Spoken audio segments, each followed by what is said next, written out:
I will be talking about achievable rate regions for multi-terminal classical quantum channels. So essentially, I'll be looking at communicating bits over multi-terminal channels. Goal of this talk is to just communicate the ideas. I'm not going to be, stressing on the math or anything, but just the ideas, a broad level picture of the ideas, explain what was there and what we have, attempted to do. Many of the ideas, the main ideas, have been there for some time, so it's not that it's a completely new work, but at the same time, there are some elements which we have combined. So the goal of the talk is to communicate the ideas. So it's very pictorial. So just kind of understand and feel free to ask questions. So I'll be considering two problems. A classical quantum interference channel. You can even think of just a 3-user quantum interference channel, and I want to communicate bits. That's all. So, and then the second problem is a broadcast 3-user broadcast channel. So I have a single transmitter, three receivers. You can take more than three. Three is the simplest where our ideas will kind of percolate. So 3-user quantum interference channel. So there are essentially three encoders. They are distributed. They want to communicate bit streams. There is this quantum channel. You can think of some linked optic fiber or something of that sort. There are each receiver is at a different place. They want to recover the messages. That's all the problem is. You can think, the modeling, the math is, underlying this. The other problem is I have a single transmitter now. So I have a single transmitter and I want to communicate bit streams to 3 distributed receivers. So the transmitter inputs a symbol X and out comes a quantum system with 3 components, B1, B2, B3. B1 goes to receiver 1, B2 goes to receiver 2, B3 goes to receiver 3. Similarly in the interference, what happens is the transmitters.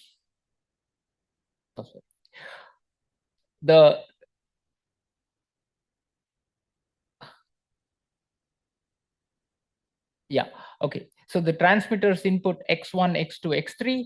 There is a tripartite quantum system. Each fellow gets 1 component. Okay. This is the problem setting. Throughout, this is the problem. My interest, I am looking at 2 questions. What is the optimal coding strategy or coding scheme? Capacity region. Standard information theoretic, plain vanilla information theoretic study. Asymptotic or one-shot, but essentially asymptotic. One-shot has some. I'll tell you what the constraints with one-shot are. So this is my problem. And so what I will do, I will just, the goal is to explain to somebody, it's a diverse crowd, people from different areas, molecular communication and lots of things, which possibly they don't know the state of the art. So I'll do it in a very pictorial idea kind of a way. So I'll make life simple. I have 2 transmitters. Let's say I have 2 transmitters, just 2 transmitters. And I want to communicate messages to the 2 receivers. So there is X1, there is X2, there is, the 2 receivers receive B1 and B2 systems of this quantum state. How will you communicate? What is the problem? Okay, what is the problem? Shannon looked at one transmitter, 1 receiver, solved it, everything's done. What is the problem here? The problem is there is interference. So user 2 essentially, user 2 affects the transmissions from X1 to Y1. So there is essentially an interference. So whatever user 2 inputs, based on that, receiver 1 gets his system. But I wished receiver 1's system was based only on X1, but that is not true. It turns out that user 2 has an effect on receiver 1. So what do? Similarly, there is another interference also. So the goal is to come up with some strategy, very kind of high-level strategy that can kind of, overcome this situation. And the idea is goes back to Han and Kobayashi a long time ago. So the idea is the following: you take message M. So the issue is if I ignore the interference, I just say, okay, Shannon taught us point-to-point channel coding, so I will just do point-to-point channel coding from transmitter 1 to receiver 1. user, I mean, I just use Shannon's coding for transmitter 2 to receiver 2, then x2 is like noise, x2 is interference. So you're only going to get I of x1 colon y1, and underlying is sitting x2 that is hurting your rate. Okay? That's essentially the problem. And what Han and Kobayashi essentially said is that, okay, let's not ignore the interference, but let's decode the interference and peel it off. So that is the idea of Han Kobayashi. But don't try to decode the whole of the interference. What they did is they're going to do some message splitting. So they're going to split this message M1 into two parts, M11 and M12. They're going to split M2 into two parts, M21 and M22. And what they will do is each receiver decodes one part of the interference. Okay. So I'm going to, if you familiar, you do what is called superposition coding. So you embed your M11 onto a code book. I'll call it the U code book. The M12 is encoded onto an X code book. And then each one does that. So they've split their message into two parts. They have encoded each part separately. And the receiver one will decode his message, M11, M12, but also one part of the other user's message. So it's not needed. He doesn't want it. He's not interested in it, but he decodes it and peels the interference off and then gets a higher rate. Okay, that's all is the strategy. I mean, still not, you'll have to work out the details and stuff like that, but that's basically the strategy. So essentially, user 2 also decodes one part of the receiver transmitter 1's message and peels the interference off. So you're essentially doing, interference suppression, not suppression, peeling and canceling. Okay, that's the idea. So now the thing is, okay, so all of information theory, what you use is essentially you use unstructured IID codes. Okay, throughout you just use unstructured IID codes. So if you go to any class in information theory, whether it's in Germany or in the US or in India, anywhere, you will be doing IID unstructured codes, and you build coding rate regions, and that's the whole world. Okay, I don't think there is any class that doesn't do unstructured IID codes in information theory. And I will now tell you, there's one more element here. You also do simultaneous decoding into multiple codes. Each receiver decodes simultaneously into the multiple. I'm pointing these things out because these things will be the kind of the thread that connects the whole work. Okay, so I'll just highlight those three. So all codes are unstructured IID codes, need simultaneous decoding into multiple codes. And receiver one, he is essentially decoding some component of the interference, and it's kind of straightforward to see. It's some function of the x2 that he puts on the channel. Essentially, I'm decoding some function. So now the question is, when you go to multi-receiver, multi-user interference channel, how does this generalize? Okay, what would be your natural generalization? So you took a course in information theory, you studied unstructured IID codes, and then you said, okay, I'm going to look at this problem. Han and Kobayashi solved it in the 2-user case. So let me go to the 3-user case. So when they go to the 3-user case, the scenario gets different, because now there are 3 transmitters, right? So there are 3 transmitters, there are 3 receivers. But see what is the interference that one sees. I don't know whether this is, yeah, okay. What is the interference that one sees? The interference that any receiver sees is a combination of all the interfering signals except the one that it is interested in, right? So it must somehow decode, some part of the, interference. So what Han and Kobayashi, so if you, so you will see that in every place. So every receiver sees interference from those signals that it is not interested in, essentially. So there are lots of interferences. Now we have to build a strategy. Take Han Kobayashi and try to build a strategy. So what would you do? You would, essentially the interference at each receiver is a combination of other 2 interferers transmission. So it's a very, simple thing that I'm doing. So what you do, take the idea from Han Kobayashi and build it up. So you do message splitting at each transmitter, because now each receiver has to decode some component of the interference. So you do message splitting at each transmitter, and you decode interfering components at the receivers. Okay, how will I do this? So you have to be careful here, because when you split the message of one receiver, one transmitter, let's say, what you have to do is you have to multiplex the two code books onto this one single input. So you can't just do a random number of splits. You can't do a lot of splits, because all the splits that you do, you have to kind of combine them into one input. So you have to be careful in the number of splits you do. So let's do this carefully. I'll tell you what happens. So you first find that component of the interference. Let me just kind of moment focus only on transmitter 2. Okay, just focus on transmitter 2. Everything is just kind of symmetric. It's just three fellows. So if I look at transmitter 2, there is one component that affects both transmitter 1, receiver 1 and receiver 3. So I will put that as the red thing. So it's one component that affects both receivers. Okay. Then there is one component that separately affects. So this component, this purple component, doesn't affect receiver 1, receiver 3. It doesn't affect receiver 3. It affects only receiver 1. There is one component that affects only receiver 3. Okay. So this is kind of how you split. So this way, you build one common layer, which both receiver 1 and receiver 3 are going to decode. And then on top of that, you build some components that receiver 1 and receiver 3 can separately decode and peel thereof. So essentially what you do is, so the brown and the violet components are kind of pre-coded for each other. So if you know a little bit of Martin's coding, you will see that there is something called pre-coding. When I want to send two messages with a single input to two different receivers, I will not just choose them completely unrelated to each other, but I will relate both of them. So here what I do is the purple component and the brown component will be kind of designed jointly with one base layer, the red component, and that's going to give you your coding scheme.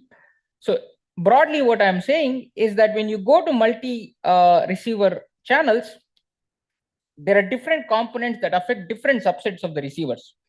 So you have to carefully do your strategy at the transmitter to be able to enable each guy decode some part of the interference he's suffering.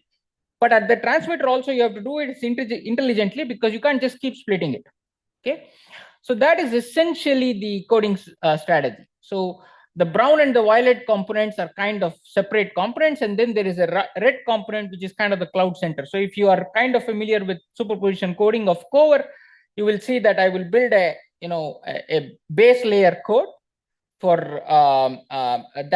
base layer code that will encode the component that is affecting both receivers, and then on top of that, I will build two codes for all of this is done only to help the other receivers.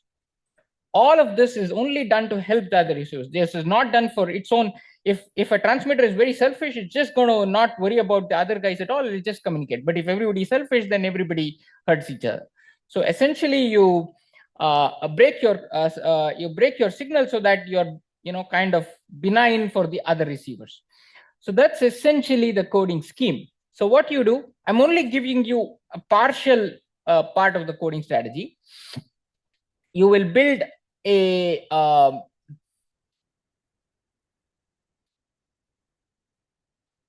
okay. So what you do is so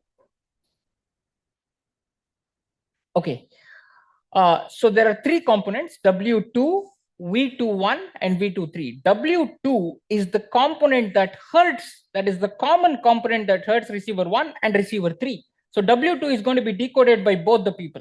On top of that, there is a component V21 that hurts receiver 1. It doesn't hurt receiver 3. And there is a component that hurts receiver 3 but doesn't hurt receiver 1. So that is V23. So receiver 1, he doesn't want W2. He's not going to get any message out of that, but he's going to decode that and peel his interference off. Similarly, receiver 3 will decode W2, and on top of that, he'll decode V23 also and peel that component of the interference off.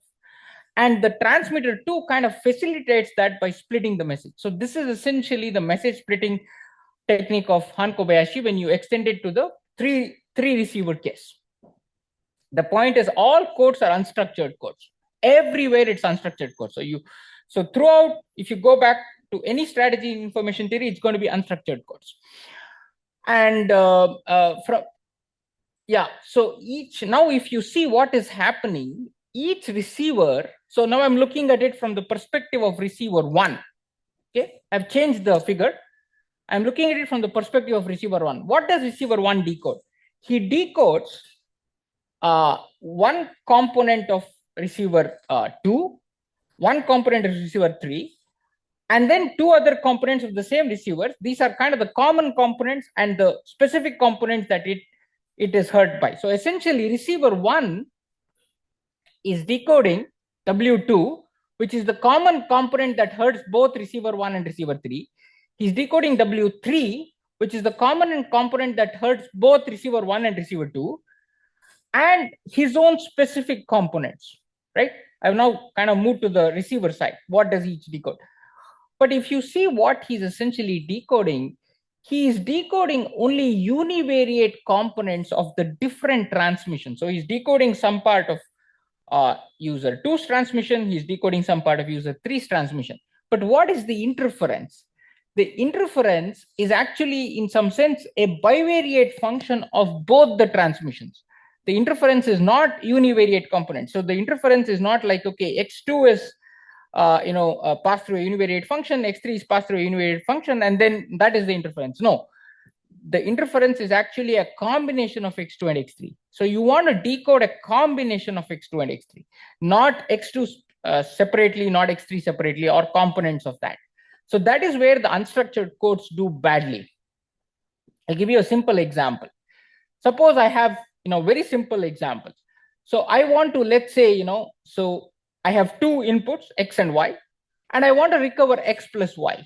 That's all my goal. I don't want to recover x, I don't want to recover y, because x plus y kind of is the interference that I'm seeing at the receiver, or x plus y is kind of the interference that I'm seeing at the third receiver.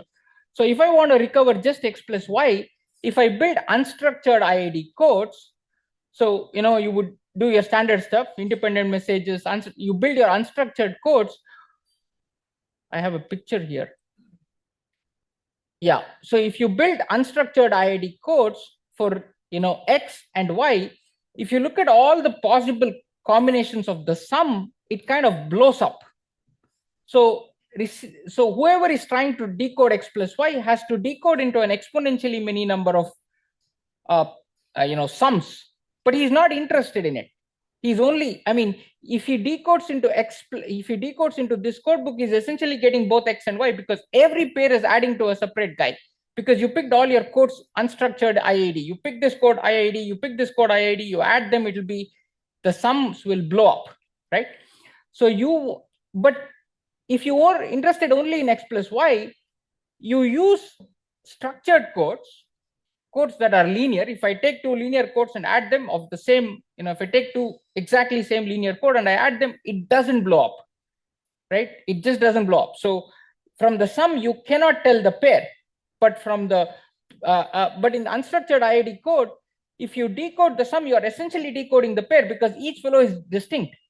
So essentially that is what is happening. So if you build codes over coset codes, linear codes with algebraic structure, so if your interference is, let's say, some other weird function, you decode the function, don't decode the pair. And unstructured IID codes essentially forces you to decode the pair. But if your code books have structure, so now what you need to do, you need to design your code books to have, so when you design user 1's code, user 2's code, user 3's code, they all have to be jointly designed, because you need to ensure that the interference patterns don't explode. That's essentially what is, so if I now push this to a 3-user interference channel, which is what I started with, if I have 3 inputs, and if user 1's system, that is sigma 1 of x plus y plus z, is relying on y plus z instead of y and z, I have to only decode y plus z. I don't need to decode y and z. So that is where essentially the decoding y plus z enhances its rates. The other links are pretty much interference free. Then with unstructured IID codes, uncertainty in y and z leaves uncertainty in yn and zn, and essentially you can do better with coset codes.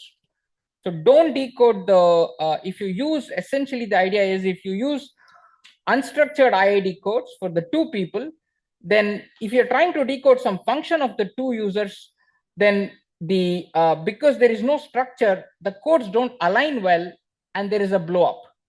And by decoding into the function, you're essentially decoding into the pair, which is not a good strategy. That's essentially what's going on. So, we can build on that. Now, the question you can ask is, okay, it's only additive. What if it is not additive? What if the channel is not additive? So I'll take a very non-linear situation and I will show you that you can get gains. And the idea is this. Suppose the function is OR. Okay, so I have a OR function there. Instead of an additive function, I have a OR function there. And if I'm trying to decode,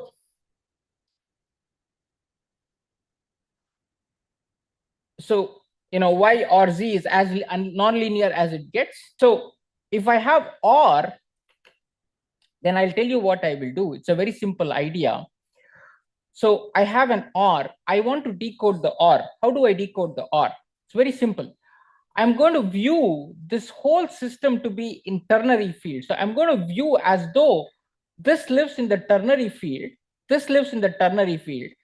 If I decode the ternary addition, I am actually able to decode the binary OR.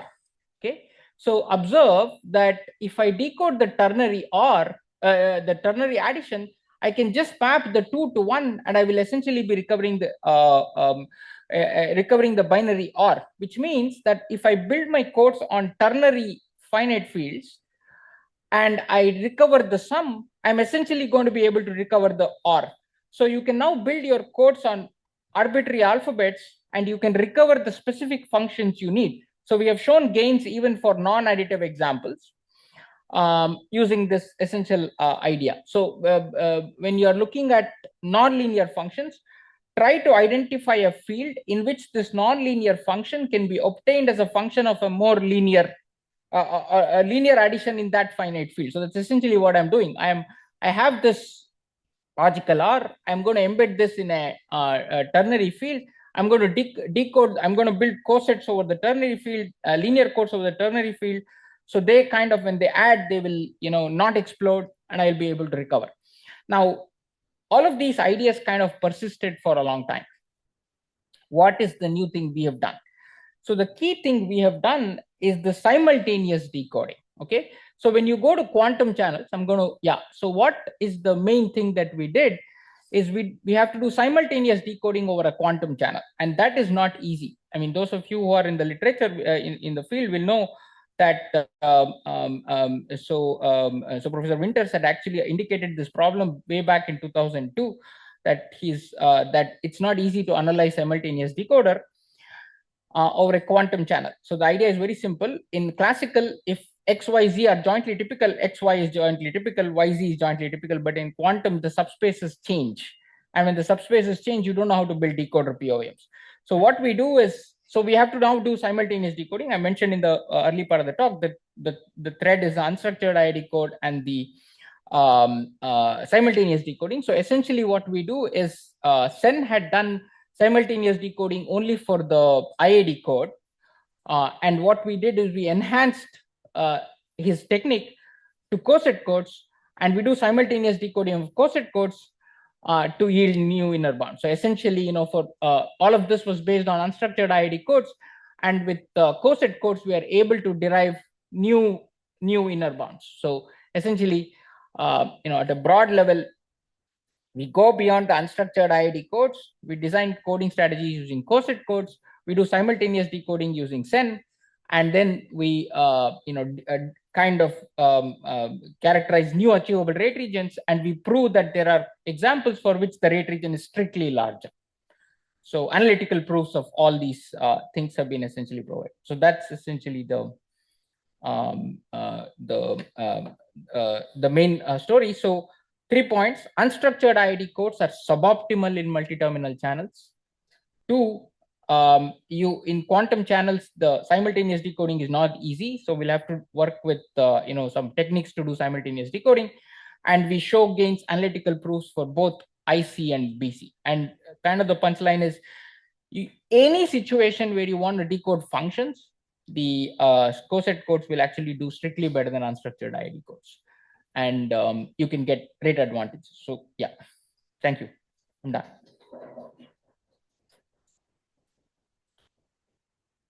Thank you, Arun, for your very nice lecture. Do you have any question? Yeah. Thank you for the interesting talk. I have a question about the problem statement. Yeah. In the bipartite quantum channel coding, we choose quantum states. So inputs are messages, then we choose quantum states and put them onto the input of the channel. But here, you're encoding bit strings, and so you don't choose quantum states. So what? Why the statement is so? Yeah, that's this is a standard thing that is done. So essentially, what you should be doing is you should be communicating over a quantum channel. So there is two components here. One is you have to design your classical code, and then the mapping from the classical symbol onto the quantum state. If you let freedom onto that also, then what happens is the problem doesn't have a single letter characterization. So for simplicity, what we do, I mean, for simplicity, what we do is we consider the mapping to be fixed from the classical symbol to the quantum state, and you derive the rate region, and then you kind of do an n letter extension. So I mean, you do the union over all of that, and then you do what is called regularization. Okay. So this is only for mathematical simplicity, but you can generalize this to the setting that you mentioned. Okay, Yeah. thank you. Thank you for the interesting talk. So for the classical interference channel, there are also results available where the capacity region is known. For very strong interference, for strong interference, and also for the sum capacity for weak interference. Is there a similar set of results available for the quantum interference channel? Yes, I think so one point here, all of these results that you're talking about are in the two-user case. Generally, people don't study beyond the two-user. Maybe I'm wrong. In the classical case, it's solved for the k-user case. Yeah, it's solved for the k-user when you have a very strong interference. Very strong, your question strong is, and weak sum capacity. Yeah, exactly. Very strong and very weak, I think. Your question is, are similar results known in the quantum setting? I am not aware, but I will point out one paper recently by Farzin and others, where they look at not the interference, but they look at the broadcast, and they have some results along the same lines that you mentioned, which is it's a multi-level situation, and they have some results. So I think the proof should go through, but you might have to characterize your condition for very strong in the appropriate way, because you have these quantum states at the receiver. Okay, thank you. Are there any questions? So in your scheme, you may use XOR function or some nonlinear functions such as OR functions. So do you have any suggestion which functions provide better achievable region? Yeah, that's a very good question. In other words, what you are saying is, why did you embed this in a ternary field? And is there any way to identify that? If it is a logical OR, we have not addressed that question. But in some example, OR function is better than XOR. No, wait, let me understand this correctly. See, there in the OR example which I told you, I built the codes over the ternary field, and I recover the ternary addition, which eventually gives me the logical OR. Yes. If I understand your question is, suppose I have an arbitrary function, what is the right field it has to be mapped into, and what should be what you have to decode, correct? Yes. See, there is one more point here.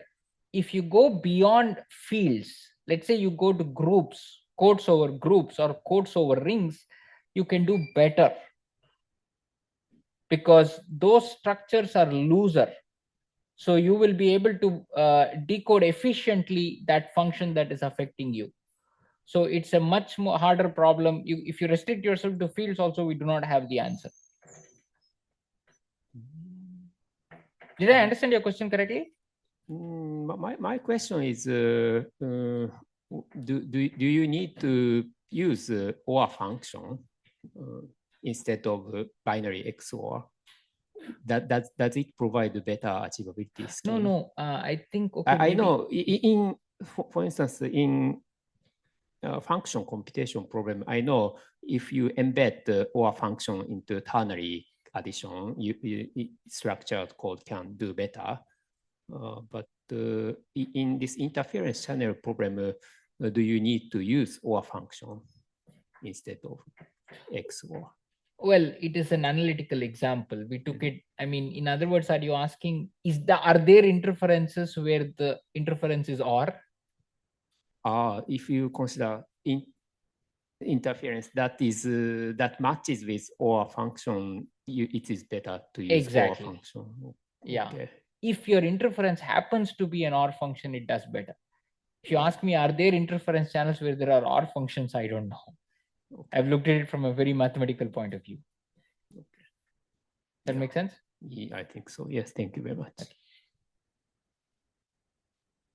Thanks. The speaker again.